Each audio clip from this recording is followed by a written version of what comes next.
বাচ্চা look create কেন করেছেন মেকআপ দিয়ে? কারণ আমি সবসময় 16 বছর থাকতে চাই। আগে হচ্ছে সিরিয়ালের মধ্যে দেখতাম যে একটা মেন প্রোগ্রামের মধ্যে কোনো একটা ইনসিডেন্ট হয়ে যায়, এটা সেটা। আজকে আমার সেম হয়েছে, এই যে আমার শাড়ির মধ্যে এখানে দেখো, যাদের সাইড করি নাই তাদের বরদোয়া লাগছে। এবার ওর 13 বছরেও পড়লো, এবার 13তে পড়ার পরে এত আয়োজন কেন?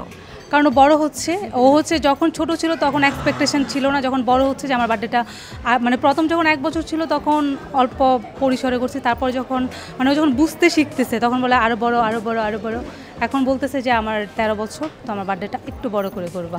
আপনি আজকে যে লুকটা দিয়েছেন মেকআপের, আমি জানি না ক্যামেরা কতটুকু বোঝা যাচ্ছে, এই লুক দিয়ে আপনি যদি এখন আপনার মেয়ের পাশে দাঁড়ান, কেউ বুঝবে না যে সে আপনার মেয়ে।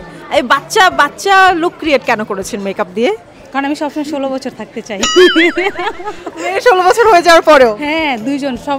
তখন কেউ জিজ্ঞেস করবো ওরও 16 আমারও 16। নিজে আপনি একটু দূরে তো যাবেন, সে এত সুন্দর করে শাড়ি পরেছে, শাড়িটা তো দেখাবেন। শাড়ি দেখানো যাবে না, যান আপনি দূরে যান, কেন শাড়ি দেখানো যাবে না? আগে হচ্ছে সিরিয়ালের মধ্যে দেখতাম যে একটা মেন প্রোগ্রামের মধ্যে কোনো একটা ইনসিডেন্ট হয়ে যায়, এটা সেটা। আজকে আমার সেম হয়েছে, এই যে আমার শাড়ির মধ্যে এখানে দেখো। রিক্সায় উঠছি, রিক্সাওয়ালার নাকি নতুন রং করা ছিল, আমার এবং দিশার যে ফ্রেন্ড ওর দুজনেরই হচ্ছে রং লেগে গেছে। এটা কোনো কথা? উনি এত সুন্দর করে ওনার মেয়ের বার্থডে উপলক্ষে সেজে আসছে, যাদের সাইড করি নাই তাদের বরদোয়া লাগছে। এটা আপনি বিশ্বাস করেন? এটা বিশ্বাস করি। কারা আপনাকে নক করেছে যে কেন ইনভাইট করলারা? আসলে দেখা যাচ্ছে যে আমাকে অনেকেই চিনে কিন্তু আমি চিনি না, তো অনেকেই মানে আশা প্রকাশ করছে আসার জন্য। তো আমি আসলে আমার দিশার বাবা আমাকে লিস্ট দিয়ে দিছে যে এই লিস্টের মধ্যে তুমি করো। এখন আমি তো এর বাইরে যেতে পারি না, তা মানে এখন এটা নিয়ে হয়তো তাদের বরদোয়া লাগছে, এই জন্য আমার শাড়ির মধ্যে রং লাগছে। আজকে আপনার মেয়ের বার্থডেতে আপনার নিজের এমন একটা দোষ বলতে হবে যেটা আপনি পাবলিকলি কখনো শেয়ার করেননি।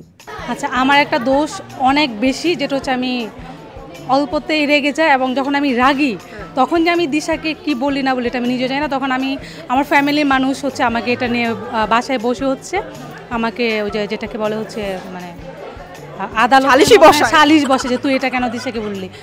এটা আমার অনেক সমস্যা হয়। আবার দেখা যায় যে অনেক সময় রাস্তায় বের হলাম, কোনো একটা রিক্সা চালাচ্ছে, ওকে আমি ইচ্ছা করে আমি 20 টাকা 50 টাকা বেশি দিয়ে দিই। আবার মাঝে মধ্যে এরকম 10 টাকার জন্য ওর সাথে আমি চিল্লাই, মানে এইটা আমার কেন হয় আমি জানি না। দিশার মাকে তো এমনিতেই সবসময় দেখেন, দিশার বাবাকে কি কখনো ইন্টারভিউ দিতে দেখেছেন? এই জন্মদিনের পার্টিতে তার বাবারও নেওয়া হয়েছে ইন্টারভিউ। আমার ফ্রেন্ডসদেরকে কিছু বলো, হাসবা না, হাসি ছাড়া কিছু বলো। এটার মধ্যে কি কথা শোনা যাচ্ছে? হ্যাঁ, এটা আমাদের মাইক। বলো আমার ফ্রেন্ডসদেরকে যারা আমাকে মানে তোমাকে যারা উইশ করছে, হ্যাঁ তাদের সবাইকে অনেক থ্যাঙ্কস। আর কি বলবো, যারা আসছে হ্যাঁ সবার জন্য দোয়া, আর বাবুনির জন্য দোয়া করবেন সবাই। সবাইকে অনেক ভালোবাসা।